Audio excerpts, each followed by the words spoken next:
বিশেষ করে শেরপুর ৩ আসনে গতকালকে যে চিত্র লক্ষ্য করা গেছে এবং জামায়াত নেতা নিহত হয়েছেন, নির্বাচনের সহিংসতা, যেখানে বলা হচ্ছে যে একটা সুষ্ঠু ভোট নির্বাচন আয়োজন করবে নির্বাচন কমিশন, নাকি নির্বাচন আবার ঘুরে ফিরে বা রাজনৈতিক দলগুলো ঘুরে ফিরে পুরনো ছকে ফিরছে? ইশতেহার পাঠ করা হবে, আমি যতদূর শুনেছি এটা ছিল সেই অনুষ্ঠান। প্রশ্ন হচ্ছে ইশতেহার পাঠ করা হবে, কে কাকে শোনাবে? শোনা তো উচিত জনগণের, কিন্তু সেখানে দলীয় কর্মীরা গিয়ে হাজির হয়েছেন সবাই, এবং তারা একেবারেই সামনের আসনগুলি নাকি সব দখল করে, প্রায় অধিকাংশ আসনই দখল করে ফেলেছিলেন।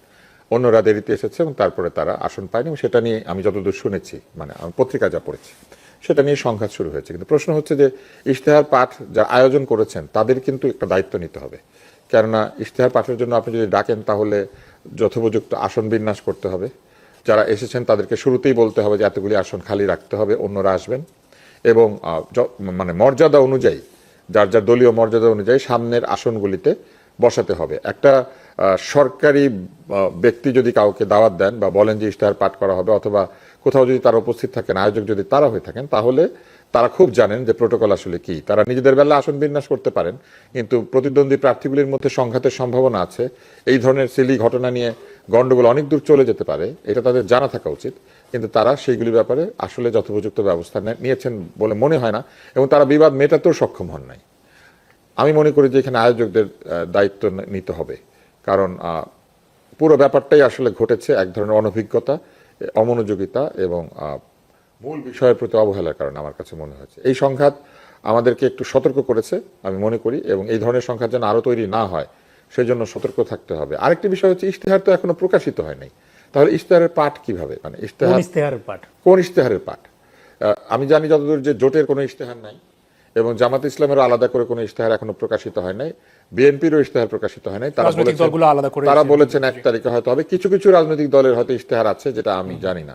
মূল যে প্রতিদ্বন্দ্বী, তাদের তো কোনো ইশতেহার আমরা হাতে পাই নাই। কিছু প্রতিশ্রুতি পেয়েছি, কিছু বক্তব্য পেয়েছি, তাহলে কোন ইশতেহার পাঠ করতে তাদেরকে দাওয়াত দেওয়া হয়েছিল, এটাও কিন্তু আমি অন্তত বুঝি নাই। আমার কাছে মনে হয়েছে যে এইগুলি সবই অনভিজ্ঞতা, এবং এই যে অনভিজ্ঞতা, এই অনভিজ্ঞ ব্যক্তিদের দিয়ে ইতিহাসের শ্রেষ্ঠ নির্বাচন, এটা মৌখিকভাবে হয়তো প্রমাণ করা যাবে, কিন্তু ইতিহাসের শ্রেষ্ঠ নির্বাচন এটা শুরুতেই ক্ষতিগ্রস্ত হয়েছে। একজন প্রমিনেন্ট প্রার্থী, জুলাই আন্দোলনের একজন শক্তিশালী চেহারা, যিনি জুলাই আন্দোলনের পরে বেশি জনপ্রিয় হয়েছেন, এমন একজন ব্যক্তি নিহত হয়েছেন। তো এটা কি করে শ্রেষ্ঠ একটি নির্বাচন হয়, যেখানে শুরুই হয়েছে হত্যার মধ্যে দিয়ে? তারপরে যদি বলা হয় যে না, নির্বাচনের দিন হয়তো এমন একটা নির্বাচন আমরা দেখব, এরকম নির্বাচন কখনো হয় নাই, তাহলে আমাদের অপেক্ষা করতে হবে নির্বাচনের দিন পর্যন্ত।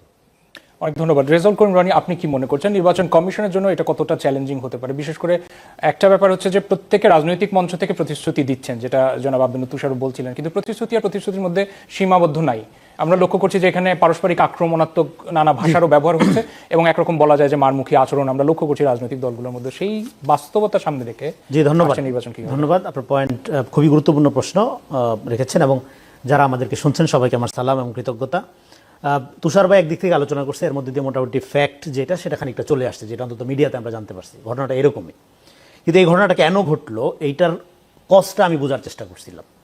মানে সাধারণত ভায়োলেন্স নিয়ে অনেক ধরনের থিওরি আছে, অনেক ধরনের কথাবার্তা আমরা শুনি, কিন্তু মূলত ভায়োলেন্স মানে ধরেন প্র্যাকটিক্যালি মাঠে গড়ায় দুইটা জিনিসের মধ্যে যদি আপনার গরমিল থাকে, মানে পলিটিক্যাল ভায়োলেন্স, সেটা হলো আপনার ভার্চু, আপনার নীতি এবং আপনার ডিউটি, আপনার কর্তব্য, দুইটার মধ্যে যখন পার্থক্য তৈরি হয়, ভায়োলেন্সের সূচনা হয়। যেমন ধরেন বৌদ্ধ ধর্মের উদাহরণ দেওয়া যায়। বৌদ্ধ আমরা জানি জীব হত্যা মহাপাপ, হ্যাঁ, শান্তি পরম লক্ষ্য তাদের, কিন্তু তারপরেও কিন্তু রোহিঙ্গাদের উপর ক্লিনজিং হয়েছে। শ্রীলঙ্কাতে বৌদ্ধ বিশাল হিস্টোরি আমরা জানি। তো যখন এই ধরনের বৌদ্ধ মঙ্ক নেতারা, ধর্মীয় গুরুরা এই ধরনের ক্লিনজিং চালায়, তখন আপনি যদি প্রশ্ন করেন যে আপনার তো জীব হত্যা মহাপাপ, এটা মারলেন কেন, তখন তারা বলে জীব হত্যা মহাপাপ, এটা আমার ভার্চু, এটা আমার নীতি, কিন্তু আমার ডিউটি হলো আমার কমিউনিটিকে রক্ষা করা, এটা আমার ডিউটি। ফলে সে যে হত্যা করতেছে তার প্রতিদ্বন্দ্বীকে বা প্রতিপক্ষকে, এটা সে দায়িত্ব আকারে করতেছে, এটা সে নীতি আকারে করতেছে না। তার মানে তার নীতি এবং তার ডিউটি আলাদা হয়ে যাচ্ছে, সে ভায়োলেন্স করতেছে, সে মানুষের জীবনকে কিন্তু তখন আর জীবন মনে করছে না, সে মনে শত্রু মারতেছে। সো এটা হলো থিওরিটিক্যাল প্রিমাইজ অফ ভায়োলেন্স। এবং বাংলাদেশে এই ঘটনাটা কীভাবে করতেছে, ইলেকশনের আগের থেকে, আমি বহু আগের থেকে বলতেছি violence is coming, violence is coming. কেন? কারণ সোশ্যাল মিডিয়াতে আপনি যখন ফলস ন্যারেটিভ তৈরি করছেন, আপনি যখন লক্ষ লক্ষ বট আইডি, বট সেলিব্রিটি, মানে হাজার হাজার পেজের মধ্য দিয়ে আপনি যতখানি শক্তিশালী না, তার চেয়ে অনেক বেশি শক্তিশালী হিসেবে আপনার সমর্থকদের মধ্যে একটা বার্তা পৌঁছাচ্ছেন, এবং মাঠে আপনার প্রতিদ্বন্দ্বীদের বক্তব্যগুলোকে টুইস্ট করে সত্যের সাথে মিথ্যা জোড়াই দেওয়া, সত্য না মিথ্যা না, পলিটিক্যাল ট্রুথ, রাজনৈতিক সত্য, যেটা মিথ্যার চেয়ে ভয়ঙ্কর উৎপাদন করছেন, ফলে আপনার যারা সমর্থক তারা বাই নেচার ফ্যানাটিক হয়ে উঠছে।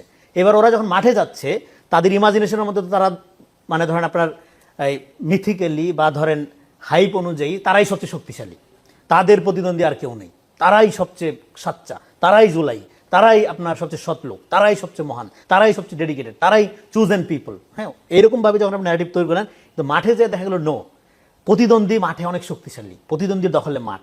এবার আপনি যখন তাকে অ্যাটাক করতে গেলেন, যেমন আপনি চেয়ার দখল করে বসে রইলেন, প্রশাসনের যারা আয়োজক তারা বললো যে আপনারা ভাগ করে সমান সমান ভাগ করে বসেন চেয়ার, আগে গেছেন তাতে কি দুই দলই যেহেতু একসাথে যাবেন, উনি বললো তারা মনে করলো যে না আমরা তো ছাড়বো না সিট, সামনের দিকে আমাদের বসতে হবে। কিন্তু মাঠে তো আপনার ওই শক্তি নাই, সামনের দিকে আপনি কেন বসবেন? আপনি আপনার কলিগ, প্রতিদ্বন্দ্বী কলিগ হোক, তাকে সিট ছেড়ে দিবেন, অর্ধেক অর্ধেক করে নেবেন, ভাগ করে নেবেন। কিন্তু আপনি তো ভাগ করতে রাজি হইলেন না, রাজি না হয়ে ভায়োলেন্স যে উস্কায় দিলেন। এই ঘটনা উদাহরণ আকারে আমি যে প্রিমাইজ বলতেছি এর সাথে মিল আসছে। সে ছাড়তে যে রাজি হইল না, এই কনফিডেন্স কই থেকে পাইলো? না, এটা কি মাঠে তাদের একটা প্রভাব রাখার জন্য কি কৌশলগত একটা? কৌশলগত না, এটা হলো believe in wrong thing is more dangerous than believe in nothing. আচ্ছা। আপনি এই যে মিথ্যাটা বিশ্বাস করে গেলেন, আপনি মনে করলেন যে আপনার সমর্থকের বাইরে দুনিয়ায় আর কিছু নাই, ভুয়া সমর্থক, ভুয়া আপনার ন্যারেশনের মধ্যে আপনি মাঠে যেয়ে দেখলেন যে আপনার প্রতিদ্বন্দ্বী আপনার চেয়ে অনেক শক্তিশালী। ফলে আপনি যেহেতু আপনার কল্পনা চিন্তা যেহেতু আপনি আগায় গেছেন, আপনি বট আইডিকে মনে করছেন যে রিয়েল মানুষ এবং ওরা আপনার সমর্থক, ফলে মাঠে আপনি যখন অ্যাক্ট করছেন আপনার প্রতিদ্বন্দ্বী শক্তিশালী, মাঠ তো তার দখলে, সে তখন রিয়েক্ট করছে, ভায়োলেন্স হয়েছে, দুইটা মারামারি হয়েছে, আহত একজন মারা গেছে। That's the cause. তাহলে এটার তারপরে প্রতিক্রিয়া কি ভায়োলেন্স, হবে? তাহলে ভায়োলেন্স শুরু হচ্ছে কোথায়? শুরু হচ্ছে প্রথমে সোশ্যাল মিডিয়াতে। দেখেন, ডেমোক্রেসি সেকেন্ড, টলারেন্সি ফার্স্ট। আপনার যখন টলারেন্সি নাই, আপনি ডেমোক্রেসির যোগ্য না। ধরেন আমি তুষার ভাইকে ক্রিটিক করলাম বা আপনাকে ক্রিটিক করলাম, আপনি সেটার পয়েন্টের মধ্যে না থেকে এবার আপনি বললেন যে আপনার তো টেরা, আপনি তো কালো। হ্যাঁ, আপনি যখন এইভাবে পোর্ট্রেট করবেন, আপনি যখন ক্যারেক্টার অ্যাসাসিনেশনের দিকে চলে যাবেন, আপনি যখন ভ্যালু জাজমেন্টের দিকে চলে যাবেন, তখন বেসিক্যালি আপনি মানুষের মর্যাদাবোধকে স্বীকার করেন না, আপনি ডেমোক্রেটিক প্রিন্সিপাল থেকে সরে গেলেন। তো তখন আপনি আপনার প্রতিদ্বন্দ্বী খারাপ, ওরা সবচেয়ে জঘন্য, আপনি ভালো, এইভাবে সমাজকে বিভক্ত করতে থাকেন। সমাজকে বিভক্ত করার মধ্য দিয়ে আপনি সমাজে ভায়োলেন্ট ফেনোমেনা, একটা ফ্যানাটিক হুজুগে কালচার তৈরি করেন, যেটা দেখবেন আপনি সোশ্যাল মিডিয়াতে এখন। আপনি যদি একটা দলের সমালোচনা করেন তাহলে আপনি নিরপেক্ষ না, আপনার বিরুদ্ধে শত শত লক্ষ লক্ষ ফটোকার্ড ছাড়া হবে, আপনার প্রত্যেকটা বক্তব্য বিকৃত করে 10 সেকেন্ড নিয়ে ভিলিফাই করা হবে।